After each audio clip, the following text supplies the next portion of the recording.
Jean-Luc Monod. Non, une remarque, j'entends très bien ce qui vient d'être dit sur le plan pédiatrique. En même temps, la plus grande des violences, vous serez d'accord avec moi, c'est de laisser les gens mourir, de leur imposer ou de ne pas les avertir sur un risque de contagion qui, à certains égards, continue à faire des morts, même si ça en fait beaucoup moins.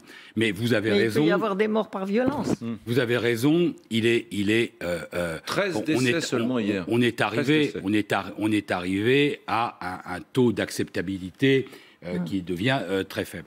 La deuxième remarque que je veux faire, c'est moi, il y a un mot qui m'insupporte, c'est l'utilisation du mot électoraliste. Alors, tout le monde l'utilise, nous compris. Quand vous êtes à 8 jours d'un scrutin, que vous faites une déclaration, elle est par nature électoraliste.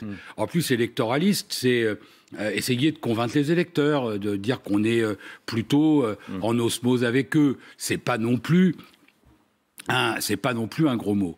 Donc, je ne suis pas d'accord avec l'accusation d'électoralisme à tout bout de champ, surtout.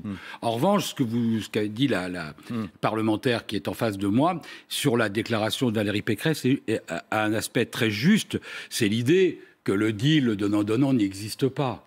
Non, mais franchement, l'idée, on va dire aux jeunes, on va vous laisser... Vous gardez les masques, mais voilà, on vous autorise à sortir après 23 heures. Vous pouvez vous mettre à 5000 et entre deux mojitos, vous allez remettre votre... C'est de la rigolade. C'est de la rigolade. Ça n'existe pas. Et c'est pas raisonnable de dire qu'on peut faire ça.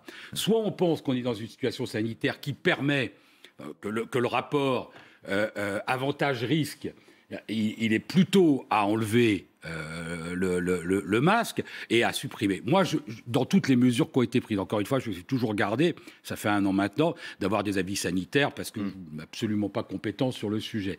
Je ne comprends pas, malgré tout, dans ce qui est écrit, l'intérêt du couvre-feu à 23 heures. Je le comprenais bien à 20 heures. Parce qu'il limitait les rencontres intrapersonnelles, c'est-à-dire les gens qui allaient faire des repas chez des amis et qui se contaminaient à l'intérieur.